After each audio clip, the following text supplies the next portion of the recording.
sabéis, cuando se retransmite la palabra de Dios, aunque lo hacemos desde el principio, hay mucha gente que se conecta.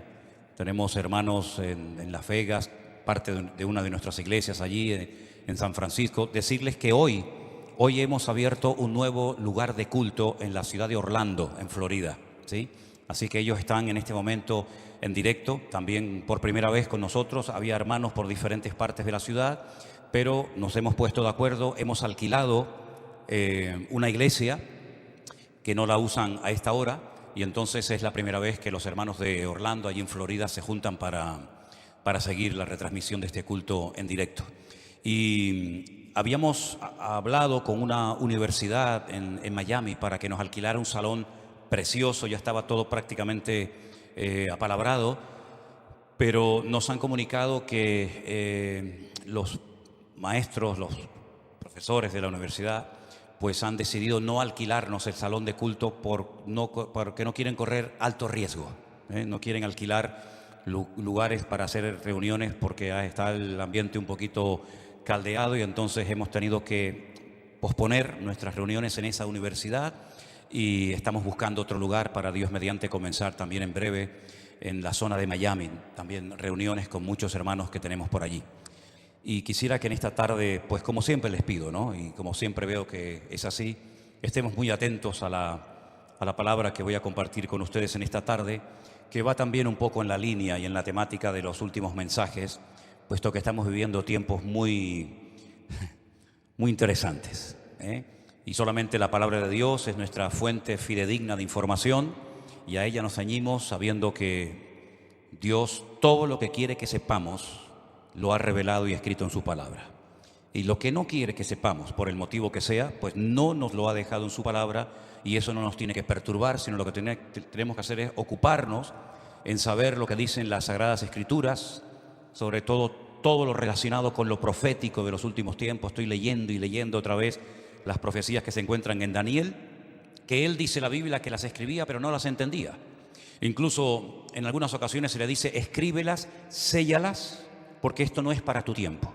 Esto es algo que yo te revelo a ti para que quede registro, pero esto es algo que ha de acontecer en los últimos días, en los postreros tiempos.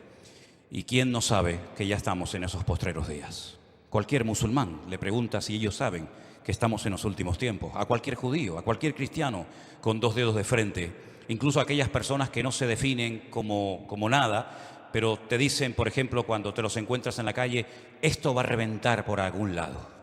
Esto ya no aguanta más. Algo va a pasar. Bueno, gracias al Señor, nosotros los creyentes podemos estar en paz en medio de la tormenta, porque sabemos lo que va a suceder, y para eso tenemos la palabra de Dios. Oramos en esta tarde, queridos hermanos, pidiendo la bendición de nuestro Dios para este mensaje. Te damos muchas gracias, Señor, una vez más, por esta oportunidad que nos das de aprender, de conocer las cosas que tú has dejado en tu palabra para mantenernos firmes en la fe, para saber cómo actuar, cómo comportarnos en estos tiempos peligrosos y difíciles en los cuales nos ha tocado vivir. Señor, abre nuestro entendimiento para que podamos comprender tu palabra y podamos en esta tarde, Señor, ser fortalecidos en nuestra fe, en nuestra comunión contigo, y que esta palabra sea de bendición para todos los que la van a escuchar, tanto hoy como en cualquier otro momento. Nos ponemos en tus manos y pedimos tu bendición en el nombre de Jesús. Y amén, y amén. Yo lo primero que me gustaría pedirles a todos ustedes, no solamente los que están aquí reunidos, sino también los que están en sus hogares y los que después van a ver estas reuniones. No sé si se han dado cuenta, pero en las últimas semanas han habido centenares, cientos de miles de personas que, debido a todo lo que está ocurriendo, se han metido seguramente en muchas otras páginas, ¿no?, pero yo hablo de lo que nos atañe a nosotros, a ver qué es lo que está sucediendo, a ver qué es lo que está pasando. Tenemos ya mensajes en nuestro canal de YouTube que tiene casi 4.000 mensajes. Tenemos mensajes que ya pasan de los 2, 3, 4, 5, 6, 7, 8, 9 millones de visualizaciones. Es algo increíble ver cómo Dios está despertando las conciencias de muchísimas personas en muchas partes del mundo, porque están realmente preocupadas, diciendo: ¿qué es lo que va a pasar? Yo ya digo, lo primero que les quiero pedir a todos ustedes es que mantengamos la calma, por favor. Veo a muchos creyentes nerviosos, angustiados, con miedo. Y lo primero que tenemos que tener en cuenta es que el Señor es nuestra paz, que todo está bajo el control de Dios y que aquí no va a caerse ni una hoja de un árbol sin permiso de nuestro Dios. Así que mantengamos la calma, la serenidad, la paz y no dejemos que nada ni nadie nos perturbe. El Señor Jesucristo dice: en el mundo tendréis aflicción. Más claro agua, pero confiad, yo he vencido al mundo. Mi paz os dejo, mi paz os doy, no como el mundo la da. La paz de Cristo es una paz que, a menos que tú la tengas, no te la puedo explicar con palabras. Y mira que sé explicar muchas cosas y el Señor me ha dado, pues yo creo que algo de sabiduría para explicar muchas cosas de su palabra. Pero explicarte lo que es la paz de Cristo, sinceramente, me faltarían palabras para poder explicarte lo que es vivir en cualquier momento y circunstancia de la vida, bajo la enfermedad de un hijo, bajo la muerte de un ser querido, en momentos de guerra, en momentos de necesidad, de crisis matrimonial, problemas de toda índole. Explicarte lo que es tener en esas circunstancias la paz de Cristo prácticamente es imposible hacerlo con palabras, a menos que usted tenga esa paz morando en su corazón. Así que, hermanos, recordemos lo que dijo el Señor: ¿quiénes somos? La luz del mundo y la sal de la tierra. Si me permiten la expresión, guardemos la compostura en todo momento, porque ahora se nos van a presentar muchísimas oportunidades y ocasiones para dar testimonio y explicarle a la gente, si es que lo sabes, lo que está sucediendo y cómo va a terminar todo esto. Porque la Biblia no solamente te dice cómo va a empezar todo, cómo se va a desarrollar los acontecimientos, sino que además te dice cómo van a terminar los acontecimientos. Y lo que de entrada te puedo decir es que el mundo nunca más volverá a ser el mismo a partir del 7 de octubre. Nunca más Oriente Medio volverá a ser lo que fue. Europa nunca más volverá a ser lo que ha sido. El mundo espiritual ha cambiado radicalmente. Te lo voy a intentar explicar esta tarde. Porque todo lo que nosotros vemos que está sucediendo en este nivel, en esta dimensión de lo natural, es simplemente, como he dicho muchas veces, y lo repito, un reflejo del mundo espiritual. El mensaje de hoy yo lo he titulado ¿Palestina o Israel? Porque se está oyendo mucho hablar en los últimos días, semanas, acerca de Palestina, de Israel y de Palestina.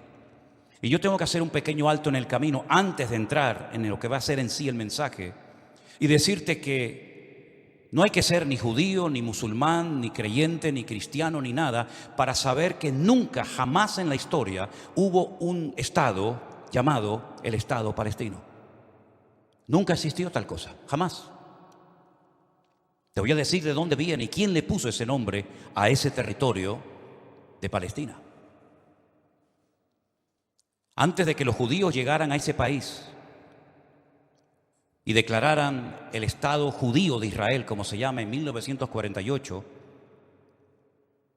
estaban los ingleses en aquel lugar.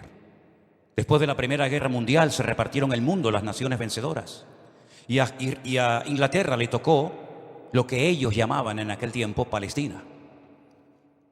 Así que no sacaron de allí al pueblo palestino, porque nunca existió un país llamado o un pueblo llamado palestino, jamás. Entonces sería antes de los ingleses, pues tampoco, porque antes de los ingleses estaban los otomanos. Y sabéis que en ese país han estado todos, los omeyas, los árabes, los bizantinos, los hasmoneos, los griegos, los romanos, prácticamente todo el mundo ha estado por allí. Los cruzados con aquellas cruzadas, y decirles incluso que hasta el rey de España es el único rey del mundo que tiene el título de rey de Jerusalén, por si no lo sabían. Es decir, que por ese pequeño territorio, que es un cruce entre lo que se consideraba la Mesopotamia y Egipto o la salida al mar Mediterráneo, jamás ha habido un Estado palestino, nunca. No sé si en algún momento lo habrá, pero jamás en la historia ha existido tal cosa. ¿De dónde viene entonces el tema o el término Palestina? Realmente el título, el nombre de Palestina fue un castigo del Imperio Romano a los judíos. Me explico. En el año 132 después de la era de Cristo, después del nacimiento de Cristo, hubo un hombre llamado Bar Kokhba. Su nombre significa hijo de la estrella, Bar, hijo, Kokhba, estrella. Bar Kokhba era un judío que fue declarado el Mesías, el verdadero Mesías de Israel. Ustedes saben que el sueño dorado de Israel ha sido la restauración de la monarquía con un rey descendiente de la tribu de Judá.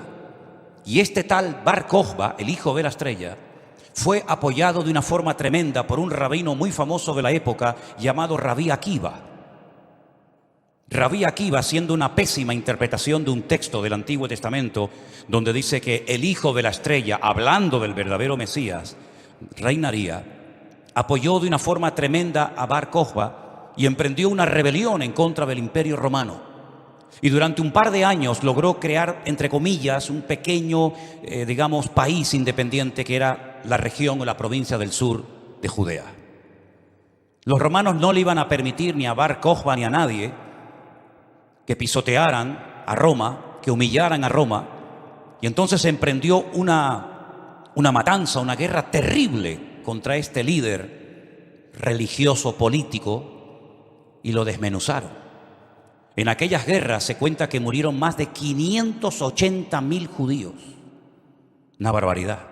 580.000 judíos perdieron la vida, incluido el Bar Kokhba este. ¿Por qué se produjo esta rebelión? Bueno, hay varios factores, varios motivos. El primero es porque el Imperio Romano había prohibido practicar la Brit Milá, el pacto, la circuncisión. No se podían hacer circuncisiones en Israel, y sabéis que eso es algo sagrado, incuestionable.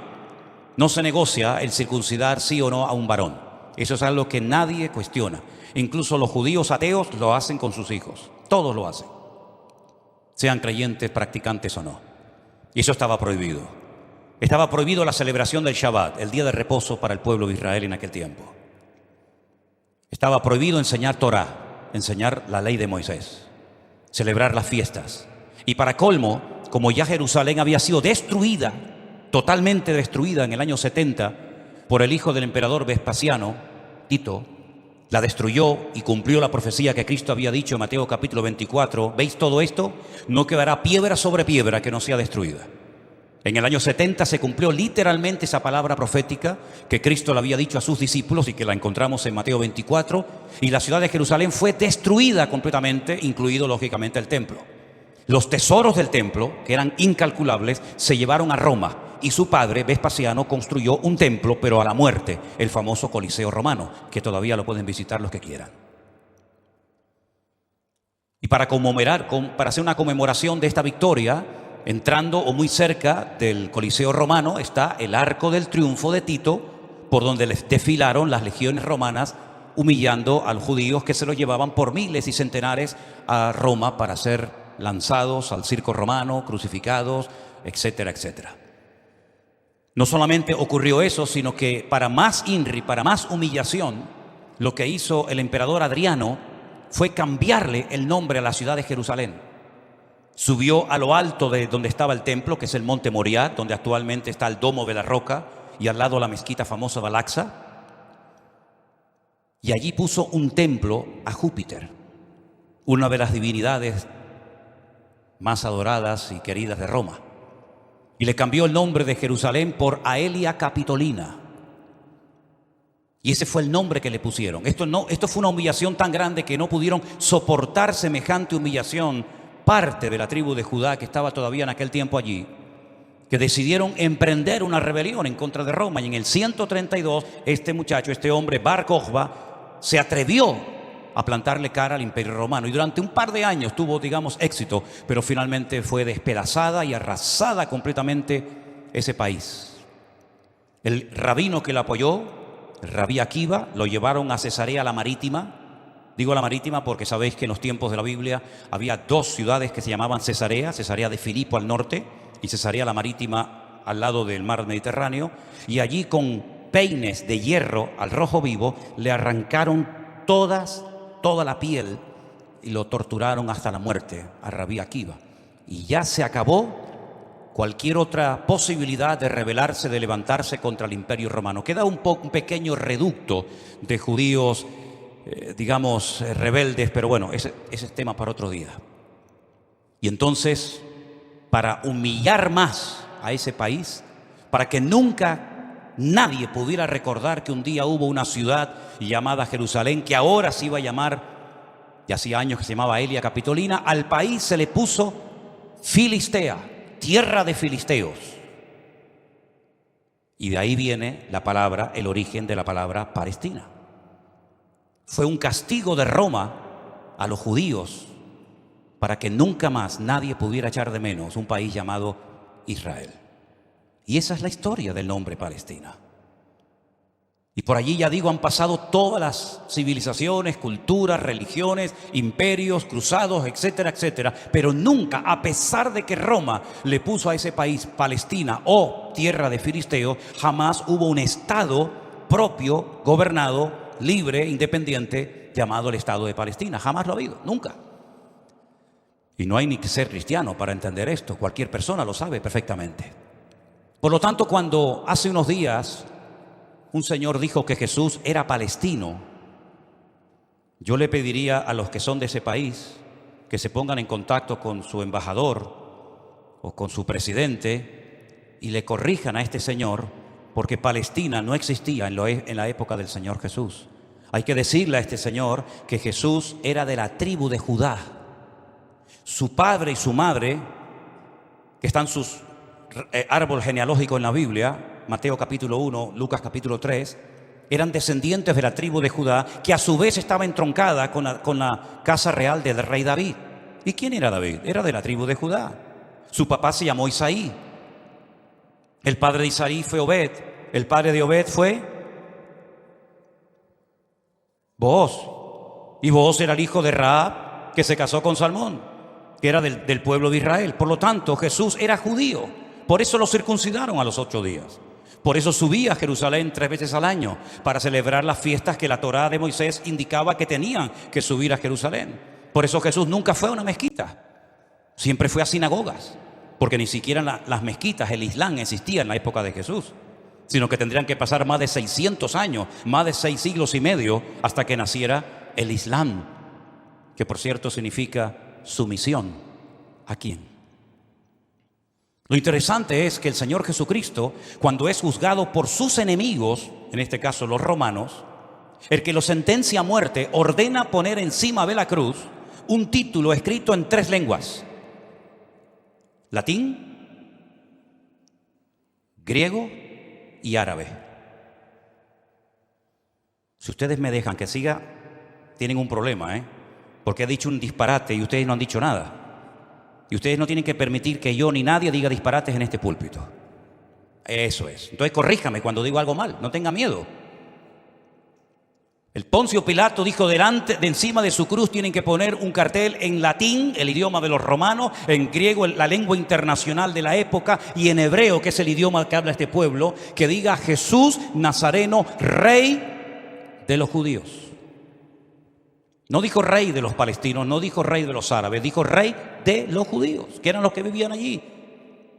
Porque dice Juan capítulo 1 que a los suyos vino y los suyos no le recibieron. Y los suyos eran judíos que estaban viviendo en aquel momento bajo la opresión, bajo el yugo del imperio más terrible que jamás ha existido y el más longevo, que fue el imperio de Roma.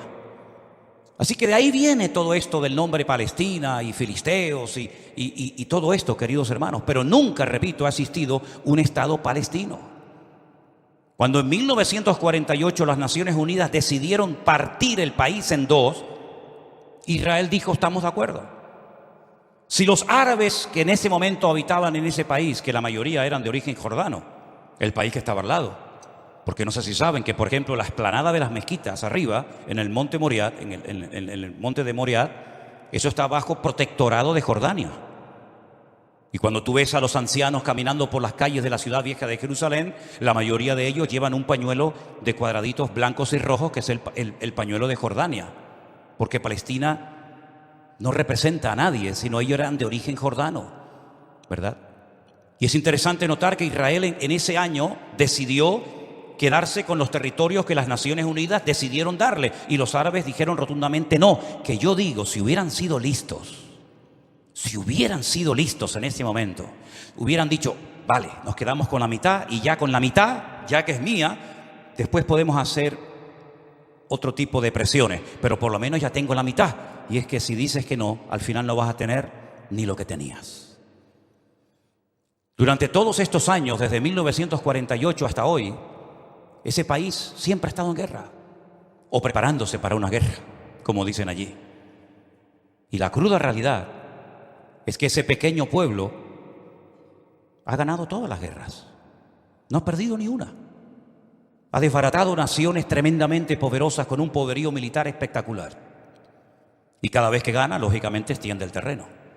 No podían entrar los judíos a la ciudad vieja de Jerusalén. ¿Saben la tortura que es para un judío estar viviendo en Jerusalén y no dejarte entrar a la ciudad de Jerusalén y poder acercarte y tocar el Kotel Hamarabí, el muro de los lamentos, para orar a Dios?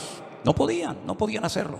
Desde 1948, que entraron allí, hasta 1967, en la guerra famosa de los 6 días, los judíos veían de lejos. Por eso cuando ustedes van a Jerusalén se van a dar cuenta que las casas que están más en alto son las que le permitían al judío poder ver el monte del templo, porque no podían acercarse a tocarlo, ni a mirarlo. Y no solamente desde 1948, desde hace muchos siglos tampoco podían estar allí. Y al final recuperaron la ciudad de Jerusalén. Pero todas y cada una de estas guerras siempre ha cambiado la atmósfera, el mundo espiritual, siempre. Porque algo que tenemos que tener presente es que el mundo natural refleja lo que está pasando en el mundo espiritual, ni más ni menos. Y me gustaría, con algunos textos de la Biblia, demostrarles que el mundo espiritual es tan real como este mundo en el cual nos movemos tú y yo, como pez en el agua. En el libro de Daniel, en el Antiguo Testamento, este hombre está cautivo en Babilonia. Las tribus del sur, Judá y Benjamín, han sido derrotadas, han sido humilladas por las tropas de un tal rey Nabucodonosor. Son llevadas cautivas por 70 años a Babilonia. Algunos se preguntarán, ¿y por qué fueron llevados cautivos a Babilonia justamente 70 años? Bueno, primeramente por su desobediencia, por su rebeldía, por no haber querido arrepentirse. Muchas veces el Señor le mostró a Ezequiel en visión los pecados terribles que ellos hacían en la intimidad, que nadie los sabía, pero que Dios los conocía perfectamente. Y dice que se lo llevaba en visión y le decía, métete por el agujero de esa pared y mira lo que están haciendo ahí adentro, a ver si no son dignos de mi ira y de mi juicio, ¿verdad? Y por 70 años son llevados a Babilonia para que la tierra descanse en una celebración que todavía, en una ley que todavía los religiosos, los agricultores religiosos practican, otros no. Y es la ley de la Shemitah. La Shemitah es una ley que obliga al agricultor, al que se dedica a los labores del campo, a dejar reposar la tierra un año entero. No se puede trabajar la tierra. Nosotros estuvimos este año, creo que fue este año, el año pasado, y veíamos muchos campos muy bonitos, muy bien arados, muy bien trabajados, y otros campos totalmente como abandonados, llenos de malas hierbas, y nos decían, estos son los campos de los agricultores religiosos que no van a trabajar durante este año. Por la ley de la Shemitah, que es el descanso de la tierra. Dios preparó un día a la semana para el descanso del hombre, para que usted no sea una máquina de trabajar y trabajar y trabajar, sino que también reconozca que hay un Dios que creó el universo, la tierra, y nos da la familia y los hijos para disfrutar, y no que usted se ponga con 70, 80 o más años de la vida y lo único que ha hecho en toda su vida es pagar deuda, comprar cosas y trabajar ¿verdad? Como un esclavo, y al final se le fue la vida trabajando. Cuando el Señor dice, detente, cesa toda actividad y descansa como mínimo tú, tus empleados, tus bestias, tus animales durante un día a la semana. Y así reconocen la obra creadora de Dios y así renuevas tus fuerzas para empezar una nueva semana con la bendición de Dios. Pero también la tierra, el Señor la cuida, porque dice la Biblia que la tierra es de Dios, no es del hombre. La tierra de Israel no es de los judíos. La tierra de Israel, ese territorio tan pequeñito, no es de los palestinos. ¿Quién es el dueño de la tierra? Es Dios, lo dice en su palabra. El Señor es la tierra y su plenitud. Y dice la Biblia que durante los 490 años que vivieron allí cuando entraron con Josué, nunca cumplieron la ley del reposo de la tierra. Por lo tanto, la tierra necesitaba descansar 70 años. 70 por 7, ¿cuánto es? 490. Después de los 70 años de cautiverio, logran volver otra vez a su país, restauran el muro, restauran la ciudad, restauran el templo, vuelven otra vez a la vida normal, digamos. Pero sin embargo, antes de salir, hay un hombre llamado Daniel que escribió un libro extraordinario, donde él nos habla de cosas que habían ocurrido, que les habían llevado a esta situación terrible, y cosas que iban a ocurrir en el futuro. Pero una de las cosas que Daniel cuenta muy interesante es el conflicto, la guerra, la realidad del mundo espiritual. Por ejemplo, podríamos leer muchos pasajes, pero en Daniel capítulo 10, a partir del versículo 12, la palabra de Dios dice así: entonces me dijo, Daniel, no temas, porque desde el primer día que dispusiste tu corazón a entender y a humillarte en la presencia de tu Dios, fueron oídas tus palabras, y a causa de tus palabras yo he venido. Está hablando con un ángel que se le ha presentado a Daniel, ¿sí? Mas el príncipe del reino de Persia se me opuso durante 21 días. Pero he aquí Miguel, uno de los principales príncipes, vino para ayudarme, y quedé allí con los reyes de Persia. Intentaremos explicar esto lo mejor posible. He venido para hacerte saber lo que ha de venir a tu pueblo en los postreros días. Porque la visión es para esos días. No es para el tiempo de Daniel, es para los postreros, los tiempos finales. Mientras me decía estas palabras, estaba yo con los ojos puestos en tierra, enmudecido. Pero he aquí uno con semejanza de hijo de hombre tocó mis labios. Entonces abrí mi boca y hablé y dije al que estaba delante de mí: Señor mío, con la visión me han sobrevenido dolores y no me queda fuerza. ¿Cómo pues podrá el siervo de mi Señor hablar con mi Señor? Porque al instante me faltó la fuerza y no me quedó aliento. Y aquel que tenía semejanza de hombre me tocó otra vez y me fortaleció y me dijo: muy amado, no temas, la paz sea contigo, esfuérzate y aliéntate. Y mientras él me hablaba, recobré las fuerzas y dije: hable mi Señor, porque me has fortalecido. Y me dijo: ¿sabes por qué he venido a ti? Pues ahora tengo que volver para pelear contra el príncipe de Persia, y al terminar con él, con el príncipe de Grecia, que vendrá. Pero yo te declararé lo que está escrito en el libro de la verdad, y ninguno me ayuda contra ellos sino Miguel, vuestro príncipe. Aquí está hablando de príncipe, el príncipe de Grecia, el príncipe de Persia. Habla de un arcángel tremendamente poderoso que aparece en pocas ocasiones en la Biblia, llamado Miguel, que dice que es el príncipe que protege al pueblo de Israel de ser aniquilado y destruido. Porque una cosa que les quiero decir y que os quede clara, y me da igual si estáis de acuerdo o no, me da igual, créame, pero te lo tengo que decir. Recientemente se le preguntaron a altas autoridades de Hamás y le dijeron: si pudierais elegir entre tener todo el Estado de Israel, todo el territorio, de norte a sur y de este a oeste para ustedes, o la destrucción, la aniquilación total y absoluta del pueblo de Israel, ¿qué elegiríais? ¿Sabes la respuesta, no?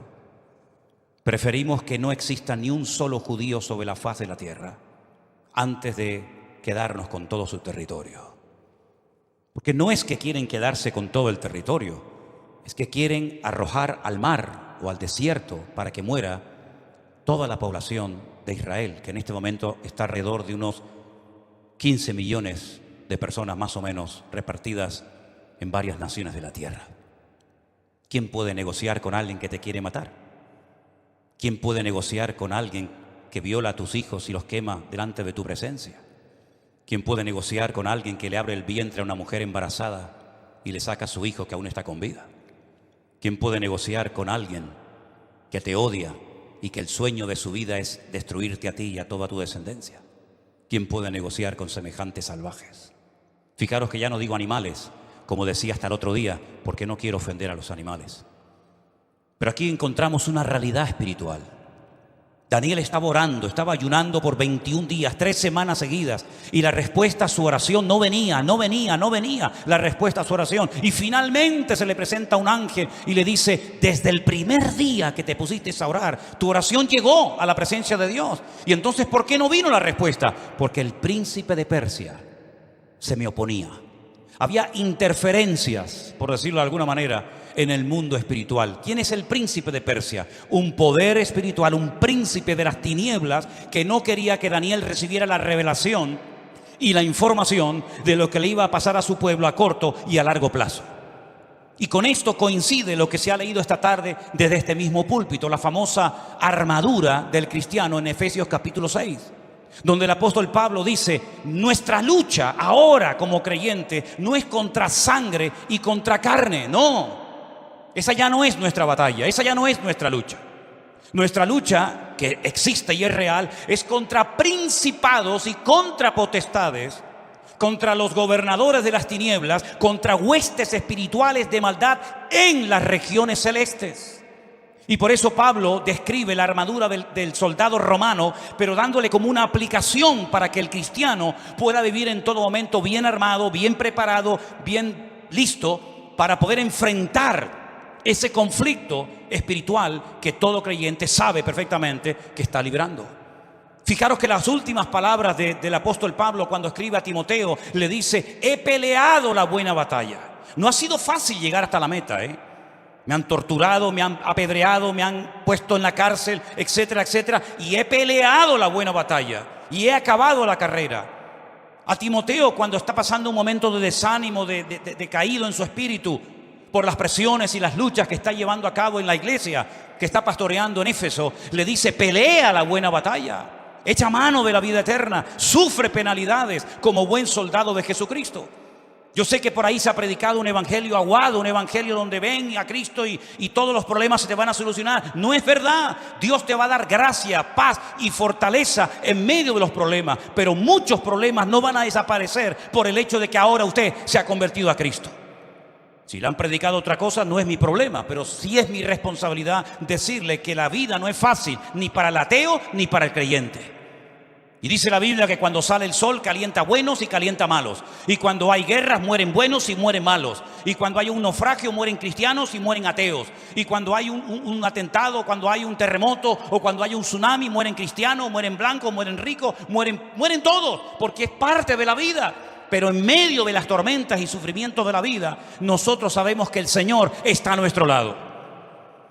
Y eso es lo que nos da la fuerza para decir: Dios está conmigo porque yo sé en quién he creído.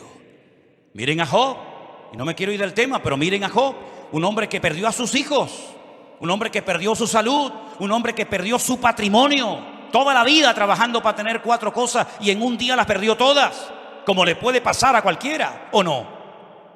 Sin embargo, cuando su mujer le dice: maldice a Dios, ¿qué tipo de Dios tienes tú? Que hoy te da y mañana te quita, ahora te sana y mañana te enferma. Y le dice: como cualquier persona incrédula, insensata, has hablado. Yo sé en quién he creído y aunque Dios me mate, yo lo voy a seguir adorando, porque yo sé que mi Redentor está vivo. Podemos tener paz en medio de la tormenta, podemos dormir en paz, como dice la Biblia: en paz me acostaré y asimismo dormiré, porque solo tú, Señor, me haces vivir confiado. Y aunque un ejército acampe contra mí, no temerá mi corazón, porque el Señor es mi luz y mi salvación. Son promesas que las hemos interiorizado en nuestra vida y no es como un mantra que lo tengo que repetir para autoconvencerme de que Dios está conmigo. Es que no me tengo que autoconvencer de nada. Él mismo me da testimonio a mi espíritu de que no estoy solo en medio de las luchas de la vida. Y el pueblo de Israel no es que sea el mejor pueblo del mundo, Yo no estoy aquí para hacer, digamos, una disertación a favor de unos que son muy buenos y otros que son muy malos. Yo no estoy aquí representando a nadie. Yo solamente represento a mi Dios. Y mi Dios no se casa con nadie. Y mi Dios ama a todo el mundo por igual. Y mi Dios no hace acepción de personas. Y todos los seres humanos, me da igual, son palestinos, o son judíos, o son canarios, o son latinos, o de donde sea. Todos los seres humanos tenemos que arrepentirnos delante de nuestro Dios por nuestros pecados.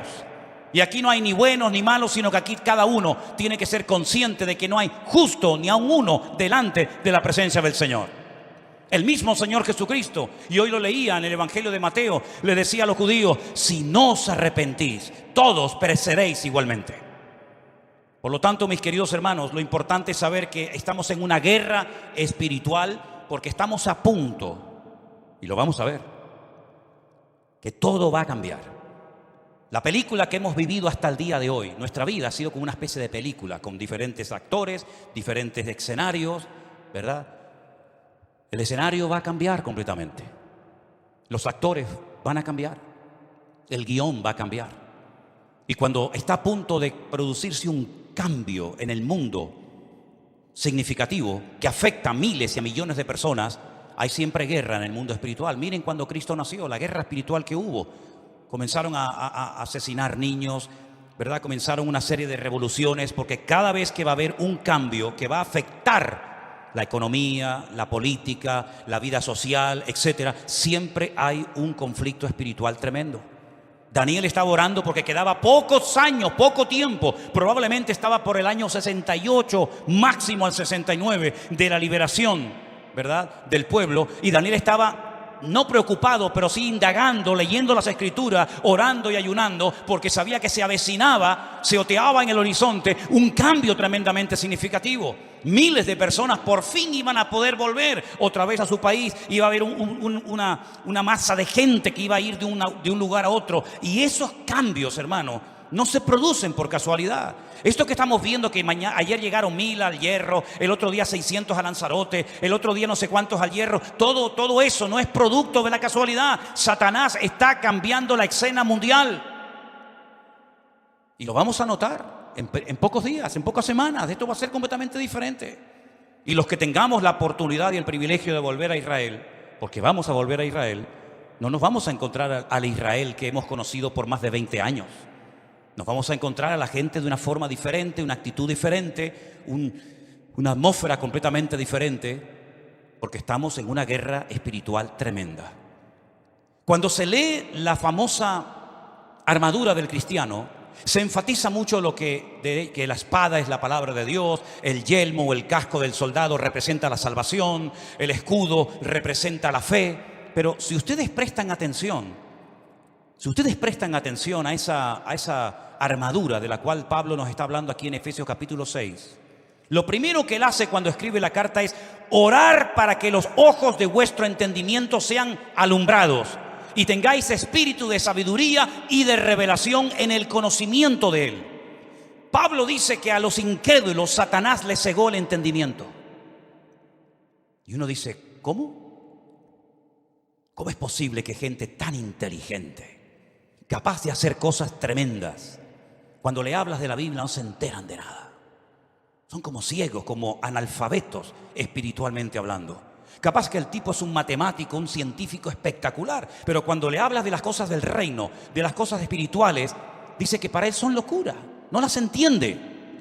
Yo incluso he hablado con muchísimos rabinos judíos que se saben libros de memoria de la Biblia y les he hablado, por ejemplo, de Daniel, y me dicen literalmente, no entiendo lo que estoy leyendo, no lo entiendo. Y uno se queda sorprendido porque se cumple lo que dijo Isaías, dale esto al que sabe leer y te dirá, no lo entiendo.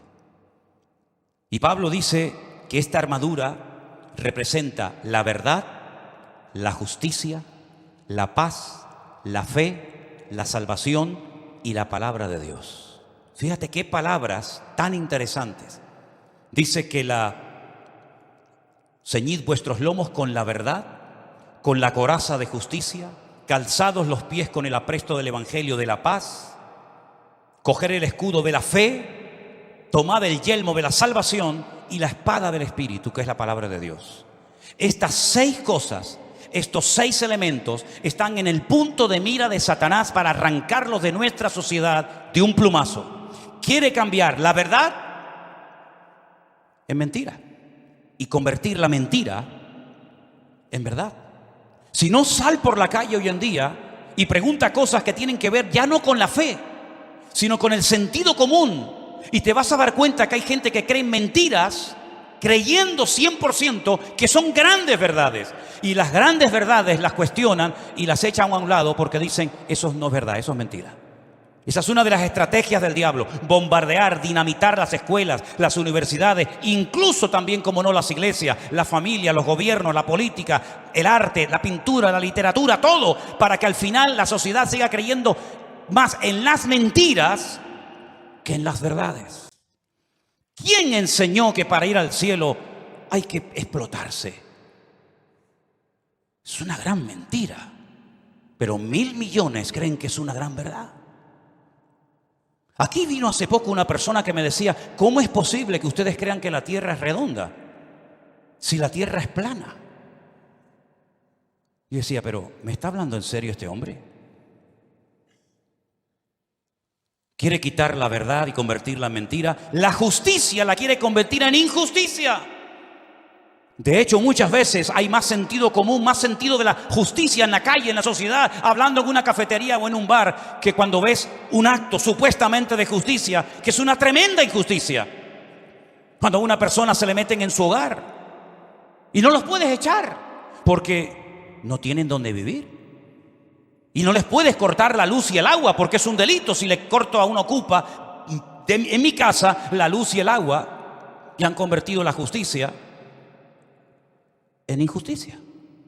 Ya no tiene derechos el propietario, ahora tiene derechos el que usurpa la propiedad ajena. ¿Eso es una justicia? ¿Eso es justicia? Quiere cambiar la paz en guerra, cosa que sabe hacer perfectamente. La fe en incredulidad, la salvación en muerte y en desesperación eterna, y la palabra de Dios por cualquier cuento que cuenten por ahí, dándole más credibilidad a las mentiras que al libro eterno llamado Biblia o palabra de Dios. ¿Qué te parece? Estamos viviendo en tiempos peligrosos porque dice Daniel capítulo 7 verso 2 que los vientos han comenzado a soplar en el gran mar. Miren ese versículo. Daniel dijo, miraba yo en mi visión de noche y he aquí que los 4 vientos del cielo combatían en el gran mar. En la Biblia, el gran mar es el mar Mediterráneo. Es el mar que toca muchos países europeos y también del norte de África. ¿Y de dónde se levantará un personaje siniestro que tendrá un poder tremendo? Económicamente hablando, políticamente hablando, económicamente hablando, del antiguo territorio que ocupaba el reino de Roma. Todo lo que es el norte de África, parte de Oriente Medio y todo lo que es Europa, hasta lo que se conoce como Finis Terrae, el fin de la tierra para los romanos hace 2000 años. Y dice que en ese gran mar, él vio como 4 vientos, que son demonios, comenzaban a soplar de tal manera que comenzaron a levantarse animales. El resto del capítulo no lo voy a leer, pero dice que comenzaron a levantarse animales. Se levantó un leopardo con alas, se levantó un oso con unas costillas en la boca, se levantó un león con alas, se levantó una bestia indescriptible de esa zona donde soplaban los 4 vientos, y comenzaron a levantarse esos animales que representaban imperios, poderes políticos que iban a afectar la vida de miles y de millones de personas a lo largo de la historia. ¿Cómo podía saber ese hombre cuando todavía no existían ni los medos persas, ni los griegos, ni los romanos, que se iban a levantar esos imperios siglos antes de antelación? Es que la Biblia se anticipa en el tiempo y en el espacio, demostrando que Dios es un Dios veraz y que siempre sabe lo que va a suceder porque Él controla la historia. ¿Cuántos dicen amén? Y vemos varios vientos en la Biblia. No tengo tiempo para extenderme en todo esto, pero ¿cuál fue el viento que destruyó la barca de Pablo o el barco de Pablo? ¿Cuál fue el viento ese? Es el viento que golpeó contra un creyente, contra un representante del cuerpo de Cristo, el Euroclidón. El Euroclidón destrozó la nave de Pablo y Pablo tuvo que ir a tierra a calentarse y a salvar la vida. Ese viento soplará. Son nombres de la mitología griega. El Aquilón, el Austro. Son vientos que se mencionan, por ejemplo, en el libro del Cantar de los Cantares. Métanse y estudien las direcciones de estos vientos. Generalmente los vientos, depende del viento, suelen ir en una misma dirección, pero llegará un momento en el que se producirá como una especie de huracán, ¿verdad? Donde hay vientos de norte, de sur, de este, de oeste, y es imposible navegar de esa manera. Es imposible navegar con 4 o 5 vientos diferentes. Y eso es lo que va a pasar en los últimos tiempos. Representa la lucha del mundo espiritual con nombres de vientos, que aparecen en la Biblia. Y esos vientos se van a llevar a cabo en una zona geográfica en la que tú y yo también vivimos. Y por eso Europa va a ser afectada grandemente en los últimos tiempos. ¿Qué es lo que hay detrás de todo esto? No es una lucha de unos contra otros simplemente. Es una lucha de Satanás contra Dios y su palabra. Ni más ni menos. ¿Quién puede más, Alá o el Dios de ustedes? ¿Quién puede más, el Corán o vuestra Biblia o Torá? Es una lucha de tipo espiritual. Y si no estamos velando y orando, no vamos a saber cómo comportarnos, cómo actuar en este tiempo, porque algo muy importante que lo vamos a ver ahora en un momento en la pantalla, es cómo Satanás a lo largo de la historia, como una especie de camaleón, si me permiten, ha ido adaptándose a los tiempos, a las culturas, a las tradiciones, y de esa manera ha ido preparando el escenario para esta escena final que tenemos en el horizonte. Todavía la guerra fuerte que nos habla Ezequiel 38 y 39 aún no ha empezado. No es esta que estamos viendo ahora. Todavía viene otra peor, para que lo sepan. Cuando Gog, príncipe de Mesec y Tubal, vienen del norte con 200 millones de soldados para destruir al pueblo de Israel. Porque de esta Israel volverá a salir con muchas pérdidas humanas, con mucha sangre derramada, pero aún viene la peor, que la Biblia dice en qué momento se va a producir, qué naciones van a intervenir, por dónde van a atacar, cómo va a terminar, cuánto va a durar, etcétera, etcétera. Pero tengo una lista que se la voy a poner ahí en la pantalla. Espero que estas características del diablo de los últimos tiempos las tengan en cuenta, porque esta es la forma como Satanás ha decidido actuar en nuestra generación. Primero, lograr los objetivos deshumanizando a la humanidad. Eso ya es una realidad entre nosotros. El objetivo, lo que se pretende alcanzar, está por encima de cualquier precio de vida humana. Si mueren 1000, da igual, traemos otros 1000. Si son 10.000, traemos otros 10.000. Es como cuando los romanos estaban al pie de la montaña de Masada. ¿Se acuerdan en Masada, en el desierto de Judea? Dice la Biblia que había arriba en Masada un reducto de judíos que no querían rendirse. Ellos rodearon la muralla de Masada y comenzaron durante años y años y años a echar tierra para construir una rampa que todavía se puede ver, y por esa rampa subieron ¿cómo se llama? El aparato ese de madera grande. Ahora ya lo diré.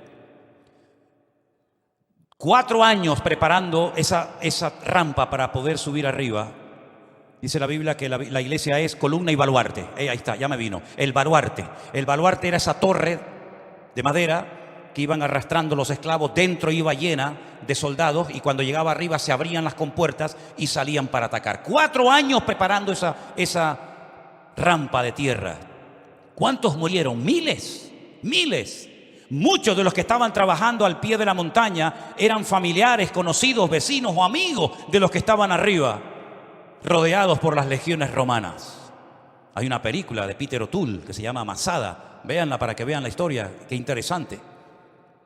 Mataban a 200, 300 esclavos, traían más y traían más. El objetivo es lo principal. No importa cuántos mueran para alcanzar el objetivo. Esa es una estrategia del diablo que le está saliendo de maravilla.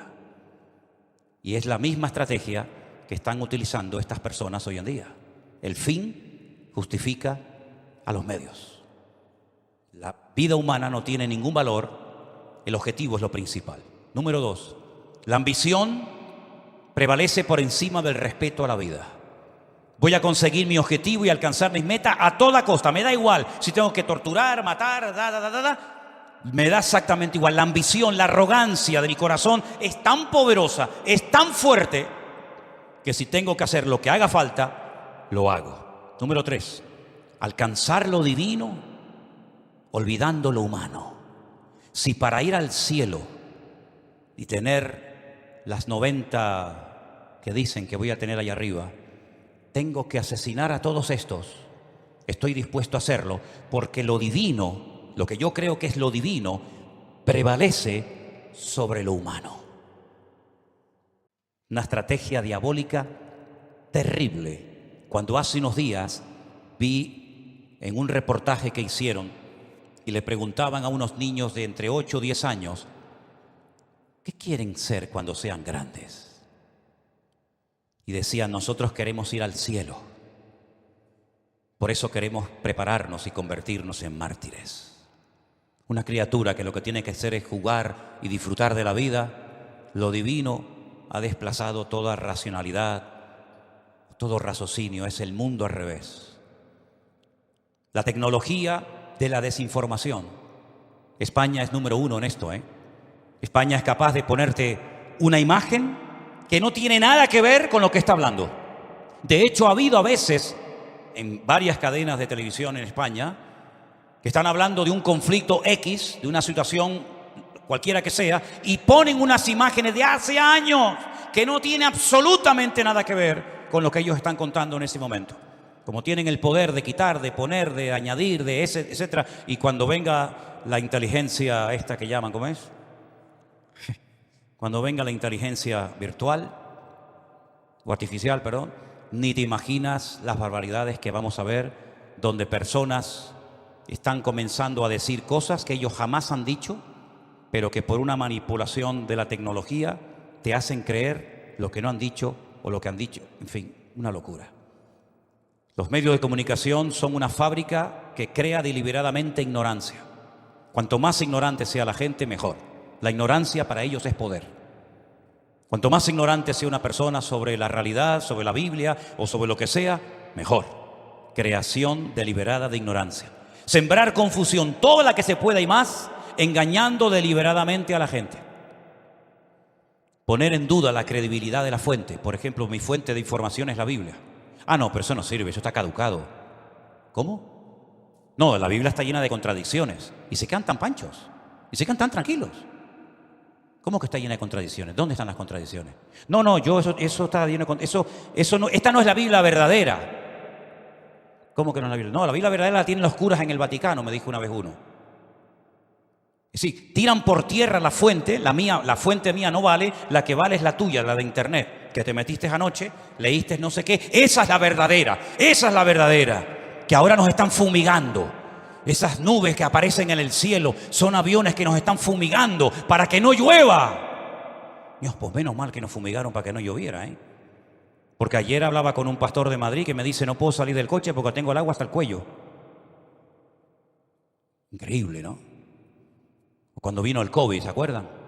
Esto es una estrategia de los Illuminati, de los masones, para una drástica reducción de la población humana. Pues qué malos fueron, porque me parece que murieron como 2 o 3 millones en el mundo y somos 7.000 millones. Lo hicieron muy mal, Y que todos los que nos vacunamos en 2 años morimos. Pues se equivocaron, porque ya llevo 3, vivo y coleando.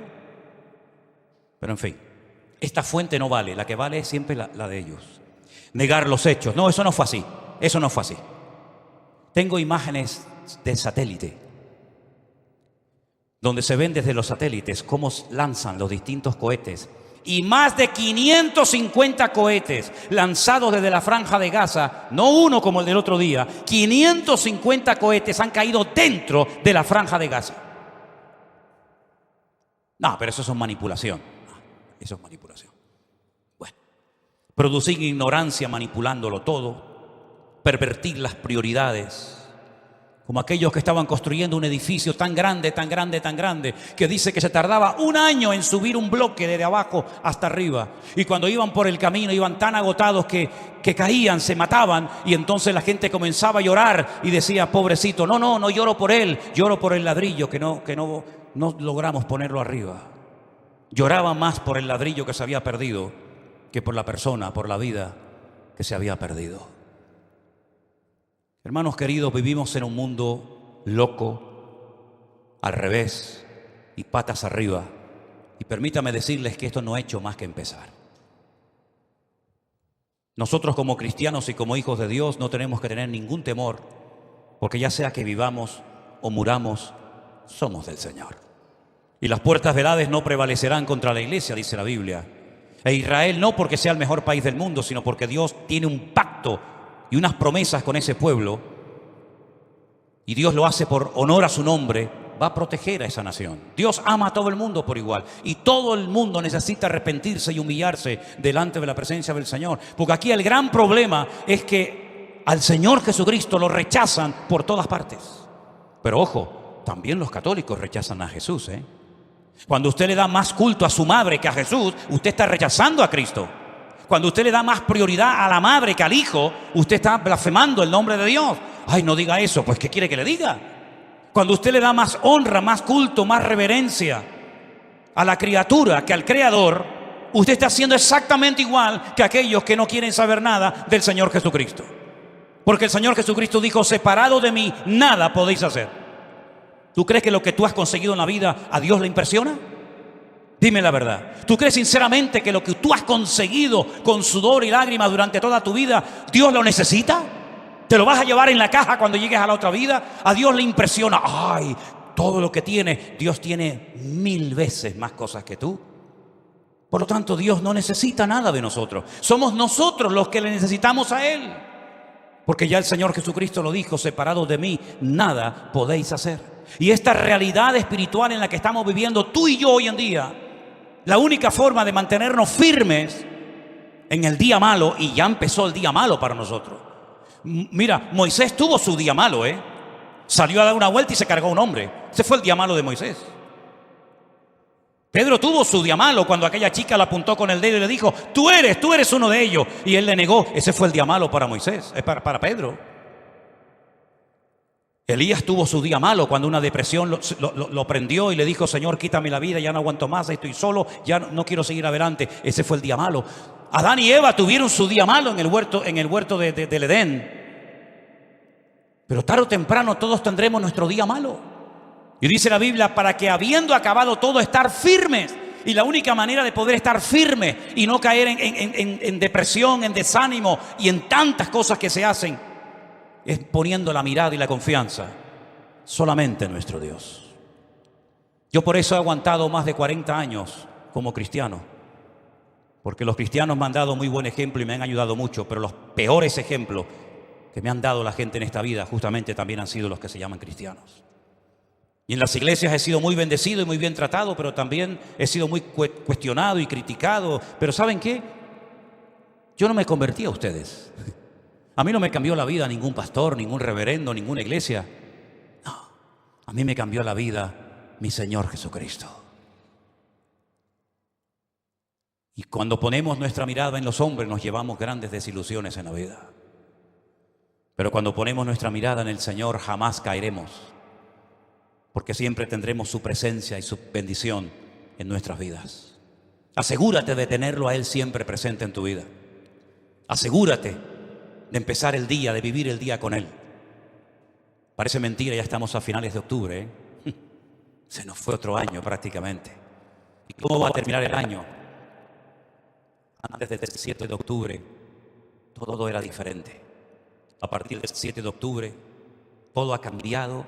Ayer, cuando veía 34 líderes mundiales, incluido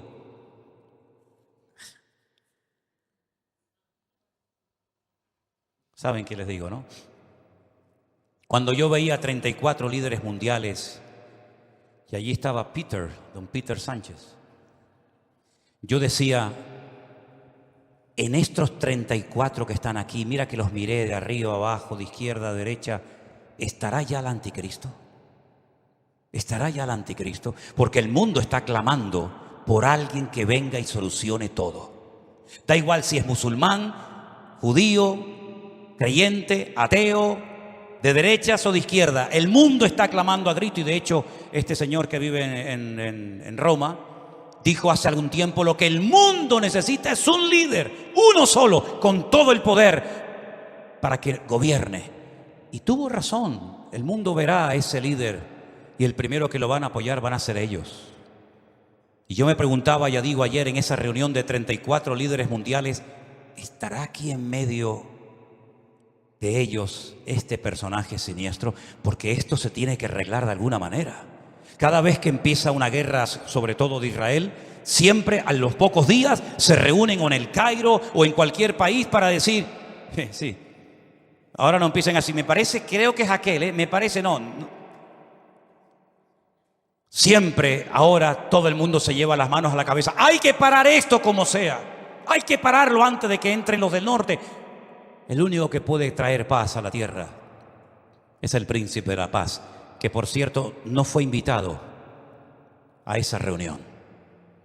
los ciegos guiándolos a ciegos. Cuando todos los que están ahí deberían de haber dicho, hagamos una oración y démosle gloria a Dios, para que Dios nos ayude a solucionar los gravísimos problemas que tenemos y que no sabemos cómo solucionar. ¿Vieron el último discurso del presidente de Salvador, Bukele? ¿Lo vieron? ¿Lo oyeron? Qué interesante, qué interesante. Empezó su discurso diciendo, quiero dar toda la gloria a Dios. Uno de los países más violentos del mundo, donde todos los días había cantidad de asesinatos, de crímenes, de secuestros tremendos, se ha convertido en uno de los países más seguros del mundo. Ya no hay delincuencia, ya no hay robo, ya hay una tranquilidad en las calles tremenda. Y una de las cosas que dijo ese presidente en ese discurso fue, le pedimos sabiduría y revelación a Dios. En una semana solucionamos todos los problemas, no murió absolutamente nadie. Y el país más peligroso del mundo, en proporción a otros, se ha convertido como botón de muestra de otras naciones de la tierra. Pero cuidado con quitarle la gloria a Dios, porque en el momento en el que le quitemos y le robemos la gloria a Dios, puede volver otra vez el enemigo a traer sangre a nuestras ciudades. Qué ejemplo tan grande, ¿no? ¿Cómo me gustaría a mí ver en España?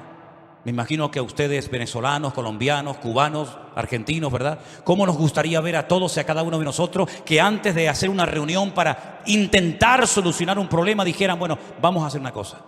Vamos a orar, vamos a pedir la bendición de Dios para que Dios nos dé sabiduría y salgamos de este lugar sabiendo lo que tenemos que hacer. ¿Creen ustedes que a Dios no le agradaría que lo invitaran a una reunión para que Él les diera sabiduría a toda esa gente? Por supuesto que sí. Pero me parece que no lo vamos a ver. Me parece que no lo vamos a ver. Así que, hermanos míos, cierra tus ojos en esta tarde y vamos a decirle, Señor, nosotros sí te queremos.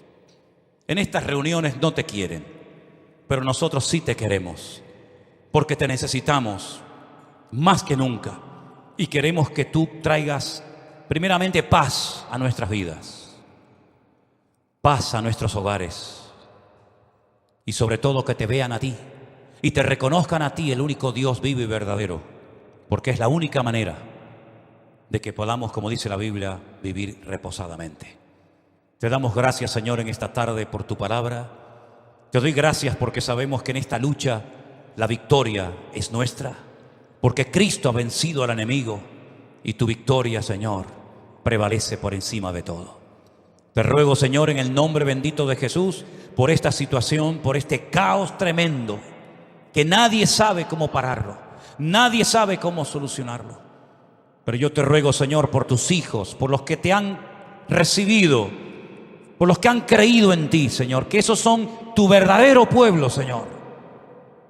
Me da igual si son judíos o gentiles, los que te han recibido en sus corazones, te pido que los guardes, los bendigas, los fortalezcas y que nos mantengamos firmes en estos tiempos difíciles y peligrosos en los que nos ha tocado vivir. Guarda a nuestros hijos, Señor.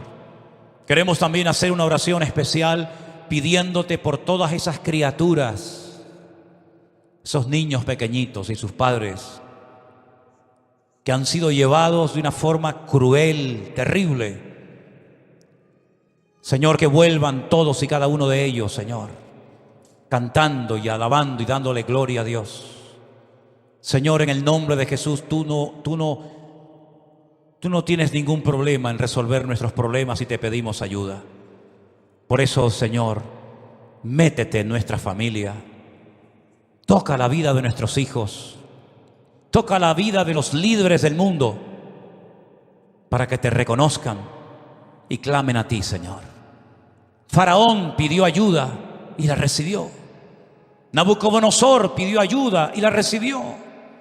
Señor, te pedimos que toque los corazones, que te lleves corazones de soberbia, de piedra, y traigas humildad y arranques las mentiras a las que se agarran millones de personas, porque la única verdad eres tú, Señor Jesús. Gracias por tu paz y por tu presencia en nuestras vidas. En el nombre de Jesús. Amén y amén. Nos ponemos de pie, mis queridos hermanos. Si tú dispusieres tu corazón y extendieres a Él tus manos, levantarás tu rostro limpio de mancha, será fuerte y nada temerás. Te acostarás y no habrá quien te espante,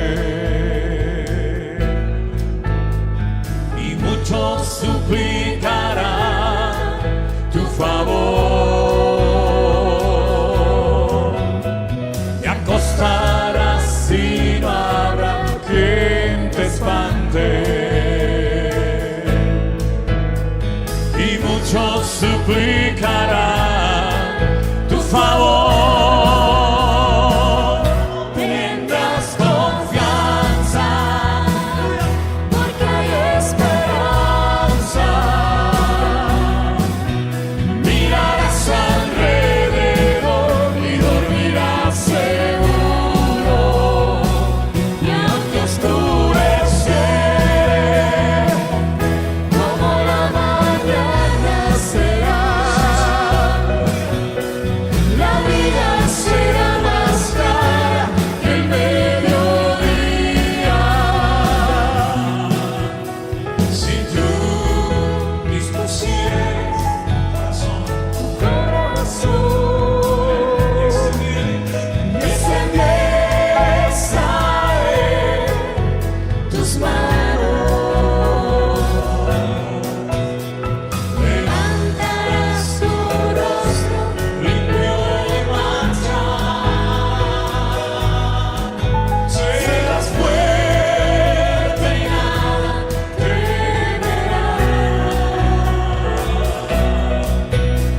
te acostarás y no habrá quien te espante. y muchos suplicarán tu favor.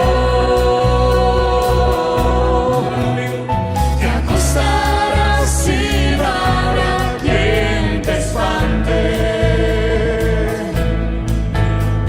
Y muchos suplicarán tu favor.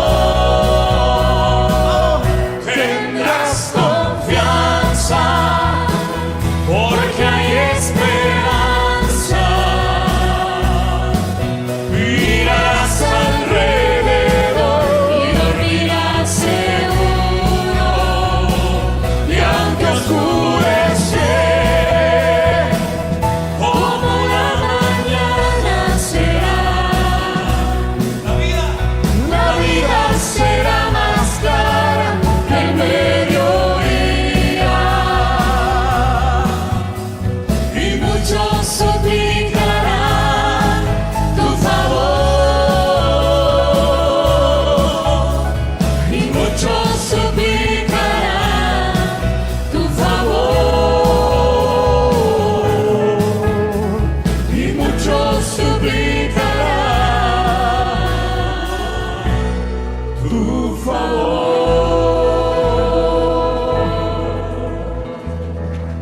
Amén. Así sea. Así sea, Señor. Sí, Jesús.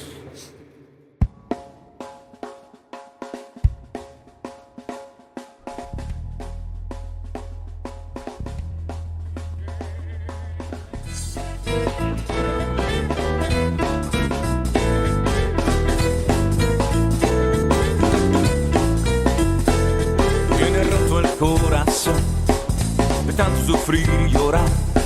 Tienes que aprender a descansar en Dios. No importa lo que te dijeron, no importa lo que te hicieron. Tienes que aprender a descansar en Dios.